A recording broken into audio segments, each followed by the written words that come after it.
Hai, Assalamualaikum warahmatullahi wabarakatuh. Jumpa lagi bersama ilmu pengetahuan alam kimia.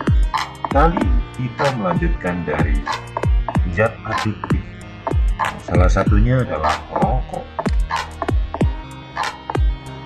Saat ini siapa yang tidak mengenal rokok? Hampir dimanapun kita berada, dengan mudah kita dapat menemukan orang yang sedang merokok. Tahukah kamu bahwa senyawa-senyawa yang terdapat dalam asap rokok sangat berbahaya? Mengapa berbahaya? Coba kamu perhatikan gambar di samping. Pelajari kandungan zat yang terdapat di dalam rokok. Yang pertama adalah vinil klorida, merupakan zat kimia yang biasa dipakai sebagai bahan plastik. Karbon monoksida adalah zat yang mengikat hemoglobin dalam darah, membuat darah tidak mampu mengikat oksigen. Kadmium merupakan zat kimia yang biasa dipakai sebagai bahan aki mobil. Naftalena merupakan zat kimia yang terdapat pada kapur barus. Metanol merupakan zat kimia yang dipakai sebagai bahan bakar roket.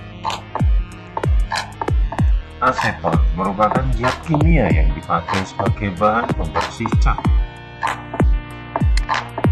Hidrogen cyanida merupakan senyawa yang biasa digunakan sebagai racun untuk hukuman mati.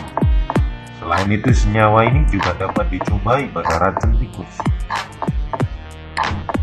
Amonia merupakan zat yang biasa dipakai pada pembersih toilet. Toluena merupakan zat yang biasa dipakai sebagai pelarut untuk industri. Arsenik merupakan zat kimia yang biasa dipakai sebagai racun semut dan racun tikus. Nikotin, insecticide, addictive drug merupakan zat kimia yang biasa dipakai untuk pestisida. Selain itu, nikotin dapat menyebabkan efek ketagihan. Butana merupakan zat kimia yang biasa dipakai sebagai bahan pemantik pada korek api. DDT merupakan zat kimia yang biasa dipakai sebagai bahan pembunuh serangga yang terlarang. Begitu banyaknya senyawa yang terdapat pada rokok, maka berhati-hatilah.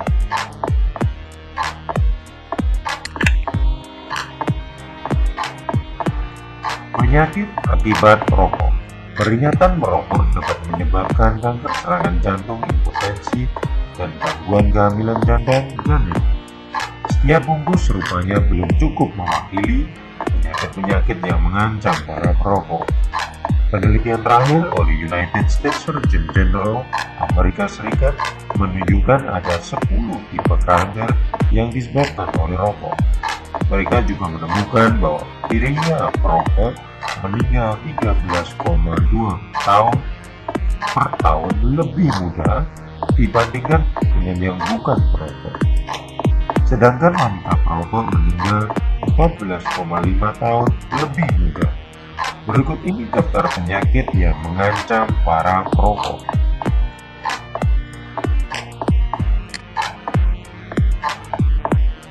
Kanker paru-paru adalah kebiasaan merokok. Salah satu bahan kimia yang terdapat dalam asap rokok penyebab kanker yaitu tar.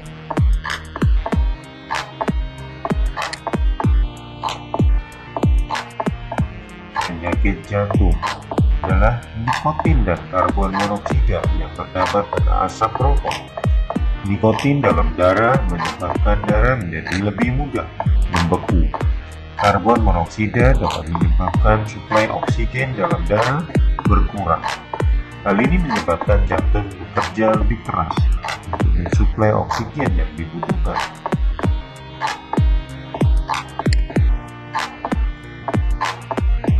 Wanita hamil yang merokok lebih banyak melahirkan bayi dalam keadaan meninggal. Selain itu, berat badan bayi dari ibu perokok umumnya kurang dan mudah terserang penyakit. Hal itu terjadi karena seluruh zat racun yang melewati pembuluh darah ibu juga masuk ke dalam pembuluh darah bayi.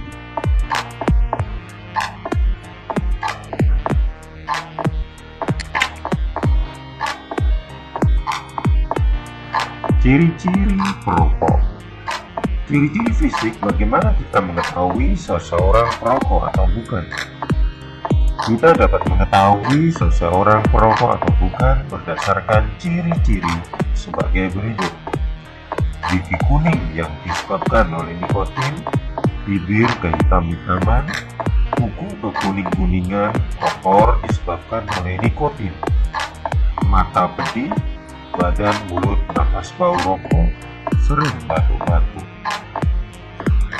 Dampak negatif rokok terhadap tubuh: penglihatan tidak jelas, hidung terasa tidak nyaman, serangan jantung, emfisema, sakit kepala, darah tinggi, batuk karena bronkitis, kanker paru-paru.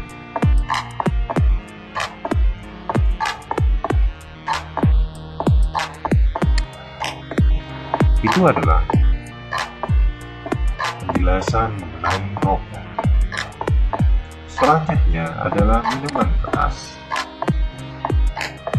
Minuman keras yang beralkohol diperoleh melalui proses peragian atau fermentasi. Alkohol ini sudah dikenal manusia cukup lama. Salah satu penggunaan alkohol adalah untuk mensterilkan berbagai peralatan dalam bidang kedokteran.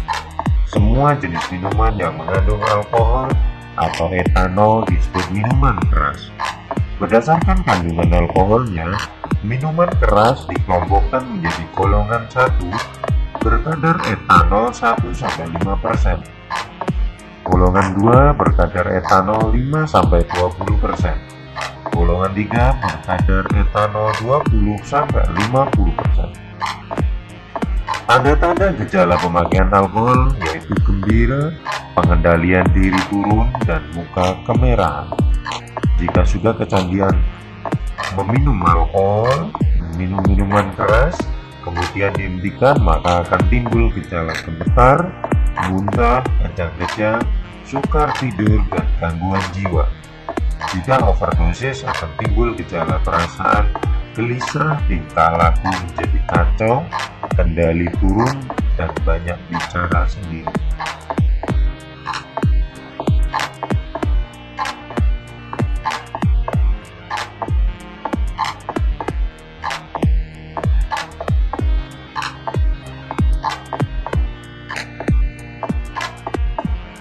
Selanjutnya adalah psikotropika. Psikotropika adalah zat atau obat baik alamiah maupun sintetik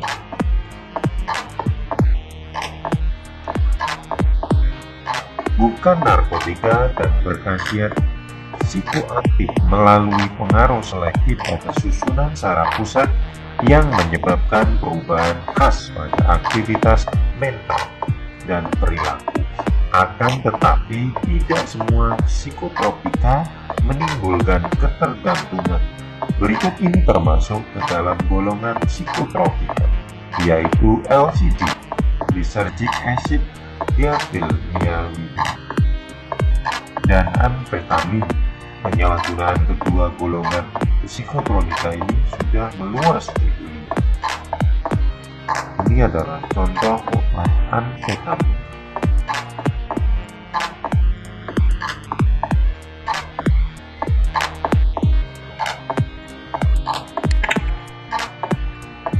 Ganja atau marijuana merupakan zat adiktif narkoba dari golongan cannabinoid. Ganja terbuat dari daun, bunga, biji, dan ranting muda tanaman marijuana, Cannabis sativa, yang sudah kering. Ganja dipakai dalam bentuk rokok lintingan, campuran tembakau, dan damar ganja.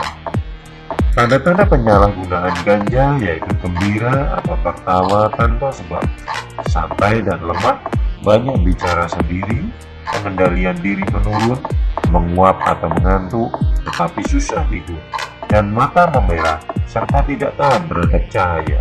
Tanda-tanda gejala putus obat ganja yaitu sukar tidur, hiperaktif, dan hilangnya nafsu makan. Tanda-tanda gejala overdosis yaitu ketakutan, daya pikir menurun, denyut nadi tidak teratur, nafas tidak teratur, dan mendapat gangguan jiwa. Nah, ini adalah contoh dari daun ganja.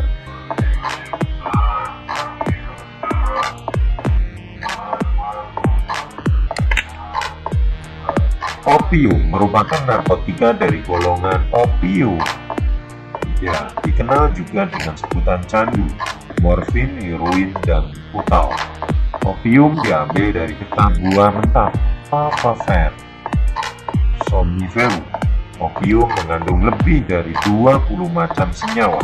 Morfin kali pertama diisolasi dari getah buah pada 1905 oleh Frederick Septumer. Pada waktu itu, morfin digunakan oleh para tentara untuk menghilangkan rasa sakit karena luka atau menghilangkan rasa nyeri pada penderita kanker. Tapi ternyata menimbulkan efek ketergantungan yang berlebihan hingga menyebabkan kematian. Kodein merupakan senyawa turunan dari morfin, tetapi memiliki kemampuan menghilangkan nyeri lebih lemah. Demikian pula pada efek kecanduannya, adiksinya lebih lemah. Kodein biasa dipakai dalam obat batuk dan obat penghilang rasa nyeri. Penggunaannya yang menyalahi aturan dapat menimbulkan rasa sering mengantuk, perasaan gembira berlebihan, banyak berbicara sendiri, kecenderungan untuk melakukan kerusuhan, merasakan nafas berat dan lemah, ukuran pupil mata mengecil, mual, susah buang air besar, dan sulit berpikir. Jika pemakaian obat ini diputus, akan timbul hal-hal berikut: sering menguap, kepala terasa berat, mata basah, hidung berair, hilang nafsu makan, lekas lelah, badan menggigil dan kejang-kejang. Jika pemakaiannya melebihi dosis atau overdosis, akan menimbulkan hal-hal berikut: tertawa tidak wajar, kulit lembab, napas pendek, tersengal-sengal, dan dapat mengakibatkan kematian. Ini adalah tanaman opium.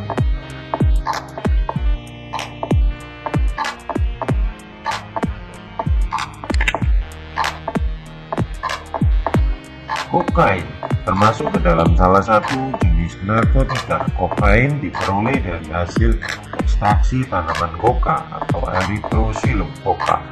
Zat ini dapat dipakai sebagai anestetik, pembius, dan memiliki efek merangsang jaringan otak bagian sentral. Pemakaian zat ini menjadikan pemakaiannya suka bicara, gembira yang meningkat, menjadi gaduh dan gelisah, detak jantung bertambah, demam, perut nyeri, mual, dan muntah. Seperti halnya narkotika jenis lain, pemakaian kokain dengan dosis tertentu dapat mengakibatkan kematian. Serbu kokain. Sedativa dan hipnotika atau penenang.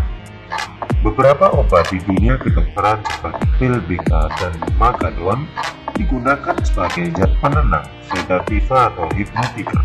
Pemakaian sedativa hipnotika dalam dosis kecil dapat menyebabkan menenangkan, sedangkan dalam dosis besar dapat membuat orang yang memakainya tertidur.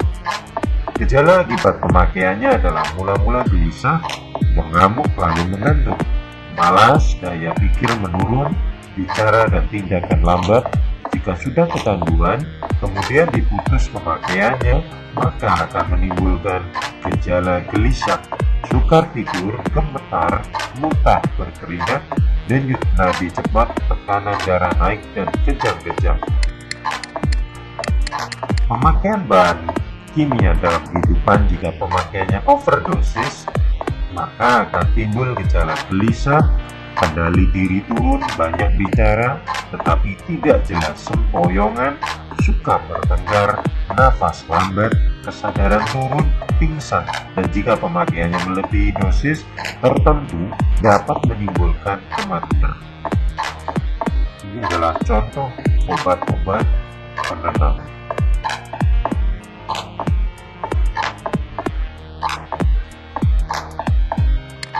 Demikian penjelasan mengenai psikotropika diet adiktif. Semoga bermanfaat. Saya akhiri. Wassalamualaikum warahmatullahi wabarakatuh.